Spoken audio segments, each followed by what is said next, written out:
Hello, everyone. Welcome back to another episode of the Divorce and Separation Coach podcast. This week, we're going to talk about a very specific situation, but one that I see a lot. What are the rights of the stay-at-home spouse? What are the risks they might face if they were to divorce? And especially, how can they plan and anticipate those issues to try and protect themselves in case the marriage fails? So to talk about this topic, I've invited Sharan Bhinder-Dhonsi. Sharan is a legal director at Gilson Gray's family law team in London, and she's been practicing exclusively in family law since 2009. She specialises in divorce, financial settlements, and the protection of vulnerable spouses. So it's great to have her here. Today, she's going to talk us through the legal rights, risks, and planning for stay-at-home spouses. Hi, Sharan. Thank you so much for joining me. Morning. Thank you so much for having me. So I'd like to start by addressing really the heart of the issue, which is the legal side of things. And from a financial perspective in particular, what are the rights of the stay-at-home spouse in England and Wales? Because I think there's a lot of myths and misconceptions around that. There are. I would say, obviously, the good news is the court does fully appreciate and accept that a stay-at-home parent has made an equal contribution to the marriage when you're comparing it to sort of obviously the fee earner or the breadwinner. And I think although we have a situation now where a lot of women are working, whether that's full-time or part-time, even situations where actually the female is the breadwinner and you've got a stay-at-home dad. In both those scenarios, the court says actually whether you're working outside of the home or inside the home, you've both made an equal contribution. So the good news is it's not a case that the court will sort of say, okay, this person has been working, they've made the money, and therefore all that matrimonial assets are theirs because they've made a greater contribution. So that's kind of the first thing. And I do also get a lot of quotes of people sort of saying, oh, they're kind of very panicky really because they haven't worked for X number of years. Yeah. And they consider, what's going to happen to me. So the good news is the court does appreciate and gives that contribution, whether it's and just regardless of whether there are children or not, even if you've just been a homemaker looking after the house and dealing with all of that and there are no children, the court still respects the role that that person has played. But also I think what the most important thing is, the court very much focuses on the fact that when you are married, it is a joint decision, for whatever the reasons may be, for one person to become a stay-at-home parent. And that's really the crux of it. It's not then fair for the working party to go, oh, but she didn't do anything. She never worked. Because that was a joint agreement for her to be a stay-at-home parent or to be a homemaker. Absolutely. And so what can they do? The person who has been at home, what kind of financial rights do they have after the divorce? Because, if they've been out of the workforce for 20, 30 years, it's hard to expect them to go right back out and retrain and start making their own money. So with regards to spousal maintenance and other mechanisms, how can they be secure for the long term? I think that is one area where there has been a change since I've been practicing. So initially, I think you had a case, obviously it was, I would say, far more common for there to be a stay-at-home parent, usually wife. And so when I first began practicing, it was quite common actually for there to be spousal maintenance orders for a long time. So that was obviously where the husband would pay wife X amount to ensure that she could meet her needs every month. So, to cover the mortgage, the bills, food, etc. And that order would run actually for joint lives. Sometimes until the party retired. And that was on the basis that it was not expected that the wife would return to work.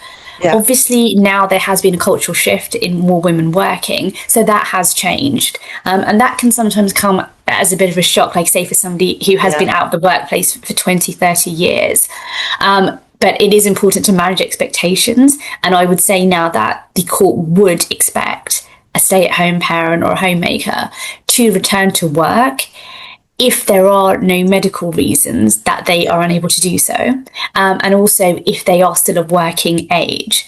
But what that doesn't mean is the court does still accept that if you've been out of the workforce for a significant number of years, you will need to retrain. You will need to potentially, start again. A lot of people will go into a completely different career once they've been out of the workforce. So the court will usually give an interim period. So you will still get that spousal maintenance, that financial support on a monthly basis.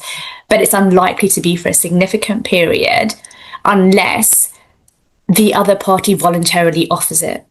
So Okay. usually I see two scenarios. You'll have one scenario where it's usually the husband will sort of say, oh, wife needs to go back to work. I shouldn't have to financially support her in the long term. This isn't a fair outcome.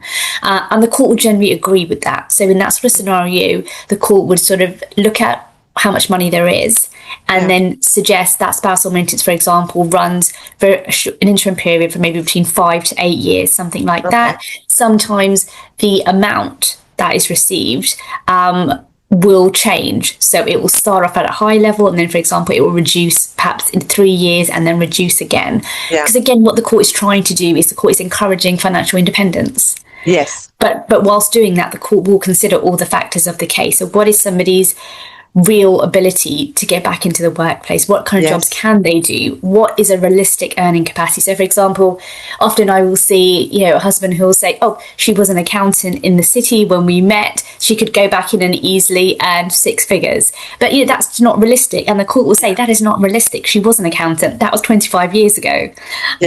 So the court is, I'd say, sympathetic to people being outside of the workplace, but that doesn't mean that the court will accept that somebody who is of working age does not need to work now that parties are getting divorced. So I say, and I think that's one of the reasons, a lot of people say it's quite risky for a party to give up work, to give up their career, because it can potentially put you in a financially vulnerable position if you do get divorced. And I do agree with that to an extent, because whilst you would always be entitled to a share of the capital, so you will get a share of the family home, any other investments and savings, but in terms of moving forward, so there is this duty to mitigate your financial circumstances and to become financially independent. However, on the other hand, if you're in a situation where a husband is quite content and actually a husband takes a position that it would be very difficult for the wife to get back into work and he doesn't expect that, or for example, if he considers it's not in the best interest of the children for the wife actually to return to work, in that scenario, if a husband says, I'm actually quite happy to continue supporting, I'm happy for wife to stay, for example, in the family home until the children are adults, that is also a possibility. What you have to remember is a court will only get involved and really sort of make orders for minimal terms where the husband is reluctant for there to be spousal support. But if parties can agree between them, and in a lot of cases, especially when there are young children, that is quite possible because both parties will be thinking, okay, what's best for the children? So it's not always sort of a cliff edge and, all financial support disappears. Generally, you will get an interim position. Obviously, if within the marriage, husband and wife are earning equal amounts or similar amounts, or a wife is earning enough to meet her needs, in that sort of scenario, you may not get financial support via spousal maintenance. So it really does depend on the facts in the case. So I would say the main piece of advice I would give to anybody sort of getting married or who's in a marriage, if they're not working or they're thinking about giving up work, is even if you do give up work, and people make that choice for many different reasons, I'd say it's always worth still keeping abreast of the financial circumstances within the marriage. Sometimes I have clients come to me and say, I haven't worked for this many years, he controls all the money, I actually have no idea of what we even have. And as with anything, knowledge is power. So even if you're not working, even if you're not the one earning the money, that doesn't mean you shouldn't be involved or have access to that information, and just be aware of how things are being managed. What are the outgoings? How much does it take to run your household? Yeah, absolutely. So we're going to come to how you can protect yourself, but I wanted to pick on something you were saying, because you kind of mentioned it, but does the court consider childcare responsibilities, first of all, in deciding on the earning capacity? I've had clients who say, well, my husband expects me to go back to work, but I've got 3 toddlers at home. How do you expect me to do that?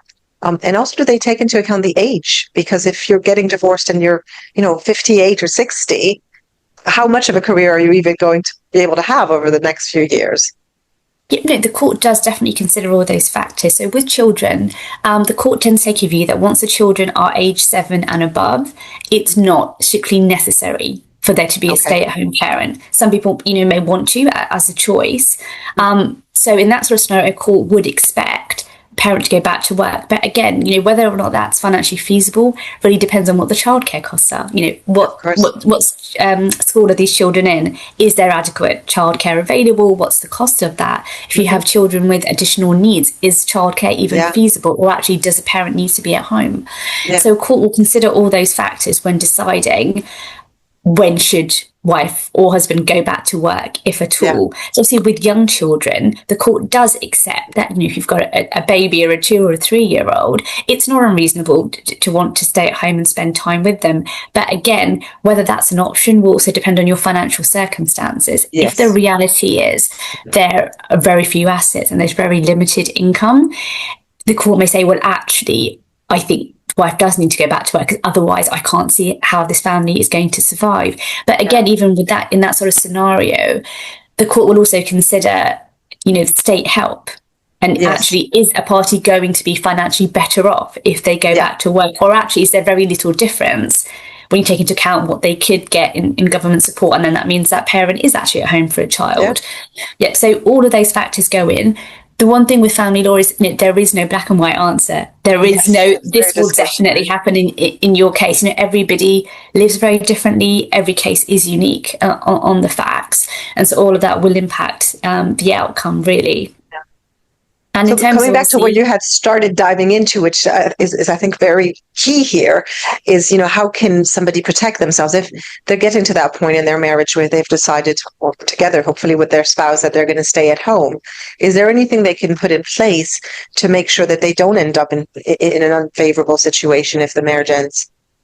There are various things you can do, and I'd say one of them we'll see is either a pre-nuptial agreement before you marry or a post-nuptial agreement after. So some people will sort of, and I don't think post-nuptial agreements aren't spoken about very often, but actually they can be a really helpful document, because again, in a scenario where, let's say, husband and wife both work in the city, they were both accountants, lawyers, whatever, when they met, but obviously then they have a child, and then actually wife decides, or they both decide to become, for wife to be a stay-at-home parent. In that scenario, wife has then gone from a point where she didn't feel potentially she needed a prenuptial agreement because she was self-sufficient and financially independent, to actually giving that up and then being in potentially vulnerable situations. So in that scenario, for example, a post-nuptial agreement would be helpful, because they could then agree between them, if they were to separate, despite wife now being a homemaker, what the likely scenario would be. And whilst in a pre or post-nuptial agreement you cannot limit claims for children, but what you can do is protect your position. So for example, if the family home is going to be in husband's sole name because he's the only one working, so it makes sense from a mortgage point of view, for example. In a post-nuptial agreement, you could just confirm that wife will get 50%, because although he could get that through the court process, if you have a post-nuptial agreement, it means there won't be as big a fight for it, because actually you have already agreed that. And also that was agreed at the time you've made a decision for one of you to become a stay-at-home parent. So hopefully everybody's on board, and it's a much more amicable process. So one way to do it is have a post-nuptial agreement setting out what's going to happen if there is a big change and one of you is going to become a stay-at-home parent. The other thing I would say is, sometimes we get cases where there is money. So, husband is a good earner and there are investments and things, but unfortunately almost all of the savings and all of the investments are held in husband's sole accounts. Or they are all held in joint accounts. And there are issues with that. So obviously, in a case where all the assets are held by the husband or controlled by the husband, it means if you do get divorced and you want to go and instruct lawyers, you may not have the funds to do so. Yes, that's true. And in, unfortunately, sort of acrimonious or difficult situations, it's sometimes the case that the husband will refuse to make money available. And so wife can say, I'm living in this property, it's worth, £3 million or whatever it may be. But actually, he's been transferring me X amount every month just to cover basic costs, but I don't have access to the savings. And in that scenario, it makes it really difficult for the wife to get that initial advice, to understand what she can get, but also to instruct lawyers to help her ensure she gets a fair outcome. And again, there is a court process whereby you can ask the court to make an order which will obligate husband to make funds available. That again obviously is a process. Exactly, that's it. You still need money for it to instruct a lawyer to do that process. And again, that's another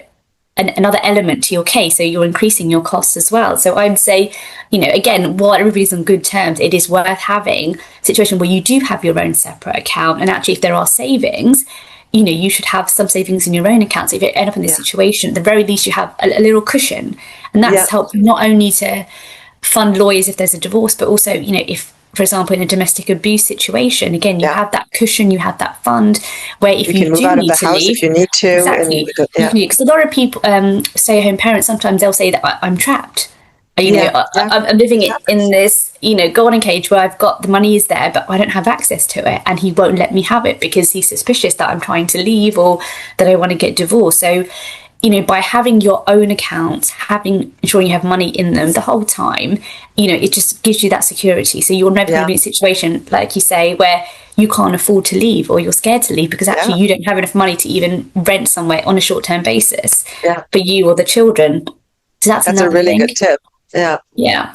And also the thing as well is even in terms of a lot of people will do, if you're doing volunteering work, because that still kind of keeps your hand in, and in that position, at least it'll be much more easier for you to get a job, for example, even if it's on an interim basis in retail or whatever it may be, because you have actually had some experience. Whereas I think if you have only been looking after children, looking after the home, sometimes it can be difficult. But that will also, I think, by volunteering or, being involved in some way outside of the home, that also just gives women more confidence. Because they are, they have still been talking to people and using their skills, and it will just be an easier transition as well. Yeah, that's a very good point. Yeah.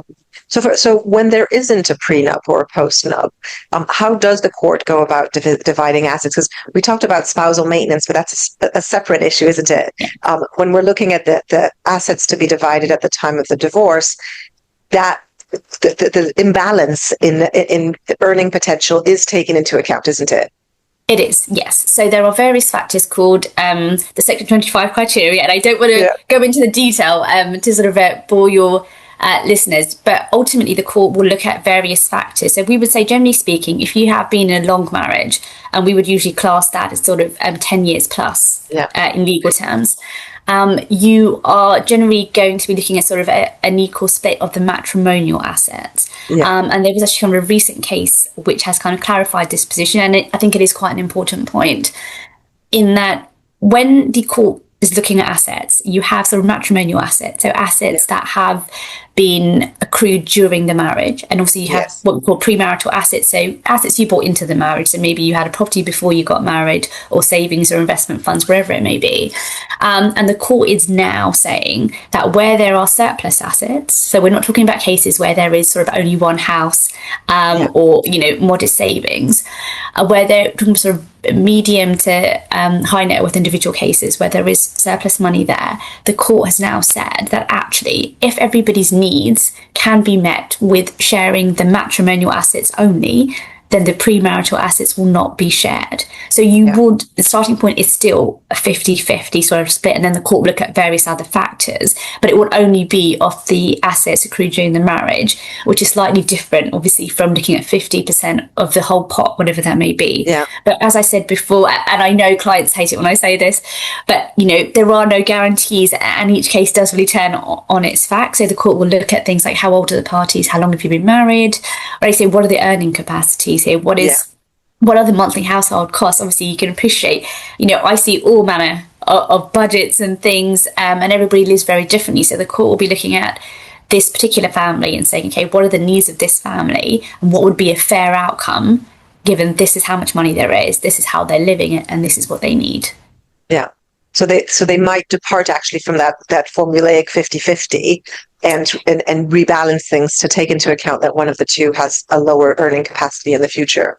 Yeah, and I would say with a long marriage, 50-50 is sort of a starting point, and then the court's sort of looking at what else is there. And of course, with any financial case as well, the parties have the option to negotiate and prioritise what assets mean more to them. So for some people, it will be, the family home. So a party may say, I will, for example, forego my share of the savings or another asset, because the priority for me is I want to keep the family home. So again, it's not necessarily a case that everything is sold and then you divide it 50-50. There are so many different ways that settlement can be negotiated depending on what people want. Yeah, you can offset things against each other. And I think that's a mistake I see a lot of people making, and it's probably one to flag for people who are stay-at-home parents or spouses, because if you're not working, you're probably not accruing any pension, and that's often overlooked. And if your spouse has been out and having a wonderful career and accumulating a lot of money into their pension pot, actually that might be one of the assets that you want to try and obtain in the divorce settlement, because that's going to matter once that spousal maintenance ends. That's it, it will. And again, this, the importance of the pension, I'd say, really does come down to sort of the age of the parties when they're getting divorced. And like I say, if you're in a situation where a party hasn't worked for 30 years, they would have got no private pension during that time.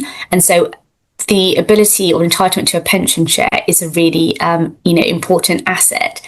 Unfortunately, statistically, this is something that, like you say, women usually will say, oh, I'm happy to offset the pension. Yes. And that's why I didn't want to say I want to offset the pension, because I know that we hear it a lot, and sometimes it does make sense. And I would say, for younger parties getting divorced, it does make sense. If a party is confident they have the ability to actually generate funds themselves for their own pension, then it may be the right choice to offset that pension, because they would rather have capital to purchase a property. Mm-hmm. But I think if you are closer to retirement age, or your ability to get back into the workforce is going to be limited, and the reality is you are looking at a fairly sort of minimum wage job, just because maybe you only want to work part-time, or maybe that's where your skill set is at the moment. So if you're in that sort of situation, it's much more important, I say, to seriously consider a pension share. And sometimes people will say, and this is a tip, if it's worth having a discussion at the time when the marriage is good, because sometimes what parties will do is, when they make that decision that I'm going to give up my accounting job in the city, to raise the children, they will have an agreement that the husband will set up a pension for the wife, and actually they will pay into it equally. So that is, again, something that parties can agree if they're going to make that decision, someone to be a stay-at-home parent. And again, what it means is, if you do get divorced, you already have a pension fund of your own. But obviously under the law of English in England and Wales, you would also be entitled in any event to a share. And again, all of this is sort of based on the length of the marriage. In shorter marriages, sort of anything kind of 5 years or less, it would be unlikely that you would get a pension share. Yeah, that's a good point. So I guess my last question, I've picked your brain a lot, and you've shared so much information. Thank you for that. I did want to try and highlight the role of various professionals, because I think there's a lot of professionals that can actually help somebody who is financially more vulnerable. I'm thinking of financial advisors, pension experts. What would you recommend in terms of the experts and professionals that people should surround themselves with, specifically if they're in this situation? I think one of and this kind of goes back to what we discussed earlier as well, in a family where there is a family accountant, or that there is a financial planner, it is so important and again, I say, because it tends to predominantly be women, for women to be involved in those conversations. I will have clients come in and say, oh yeah, no, there is an accountant, he's worked for us for 20 years, whatever it may be, but I've never actually sat down with him. I've never, been involved in those discussions when they've talked about the investments and what we're doing as a family. And again, when the marriage is good, there is no reason why women should not be involved in those conversations. Most financial advisors will do an annual review, or at least sort of, every review every 3 to 5 years. And again, just being part of that conversation means you know what's going on. It means you know where the assets are. So if you do end up in that acrimonious divorce where suddenly the assets have disappeared, you can give evidence to a court that you were in that meeting, and for a fact that the asset pot was worth X, or whatever it was at that time. But also, again, it means that you know what's going on. It means women can be part of that conversation. How are they planning for their future? Where is the money going? Where is it being saved? So financial advisors, even before you get to think about divorce, really important role to play. If you have one, do speak to them. And again, sorry, just to interrupt, but I think it's also something to mention in case your spouse dies, so that you know what's going on as well, because it happens that, one of the two dies suddenly and you don't know at all where the money is. Well, so it's exactly. Either way. It's so important, I think, for people to jointly manage the finances. There may be a party that's stronger with finances, and that's fine, that's normal. But there should always be an awareness, like you say, of where the money is, how are things managed. Because it's that knowledge which is really important. And again, if somebody's thinking about getting divorced, and of course I appreciate it's never an easy or quick decision. Most people will think about this for years before they take any steps. And like I say, at that point, again, it's a good idea to speak to a financial advisor. to understand what a party needs, again, because somebody who's never managed the finances, they won't necessarily understand the process in terms of, okay, well, how much would I need to purchase a house? What are the things to consider? What are the tax implications? Yes, the taxes are always a pitfall. Yeah, exactly. Because someone who's never dealt with them isn't necessarily aware of how they come into play. So again, if you have that conversation, what it does, it takes the fear out of it. And again, when I have initial consultations, people will always say to me, I feel much better having spoken to you. I was so scared because I didn't understand how it all worked. And really, it's those initial conversations which get rid of that fear, and then people feel much more confident in understanding what they need, what they're trying to achieve, and also how to go about it. So get financial advisors. If there is a family accountant, if there's a family business, again, you have access to that paperwork, to those accounts, to understand, is the business doing well? Is it not doing well? To be a part of that conversation and have all that information is always going to be helpful. I agree. And actually, all of my clients get a free hour with a financial advisor for exactly that reason, because it's so important to get that financial lens on. It's not just an emotional decision. It's probably one of the biggest financial decisions that most people will be making in their lives. And so making sure that it is future-proof, that it is sound, that it works in practice is going to be really important. And sometimes just smaller exercises, like just a cash flow analysis to see whether it would allow you to sustain yourself and to pay your bills for the next whatever number of years. That can give people a lot of comfort. They know that they're signing on a document that is actually viable and sustainable for them. Exactly. And because if somebody hasn't been in control of the household budget or the expenditure, sometimes you'll get an offer for a settlement, for example, and people say, oh, that seems reasonable. But like you say, but when you go into the detail and you say, well, actually, this money's going to run out within 5 years. Exactly. So what's the plan after? And I say, I think that's really helpful having those conversations, because for people who aren't used to financial planning, it's a whole new world for them. It really is. And I think a lot of people get focused on the cash flow and being able to pay their bills, which is great. It's important. But there's also pension and retirement. There's other things to think about that a financial advisor can put on the table and make sure that it's included and secure. Yeah, exactly. Thank you so much, Sharan. It was such a great conversation. Lots of really helpful tips. Could you share with us how people can get in touch with you if they have any questions or if they want to reach out for any reason? Yep, of course. Anybody who wants to get in touch with me, if you Google Gilson Gray London, we will come up. And I think Chloe's also going to put in my email address. I have a very long name, so it's probably easier that way to put it in the comments so people can look me up. Obviously, I offer a free initial consultation, so happy to have a conversation. Like, so, just give that initial information and knowledge for people who may be thinking about separating, but also those who want to get that post-nuptial agreement to secure their finances before they step away from the workplace. Yes, absolutely. Thank you so much. Thanks for all your advice, all your tips, and have a great day. You too. Thanks now.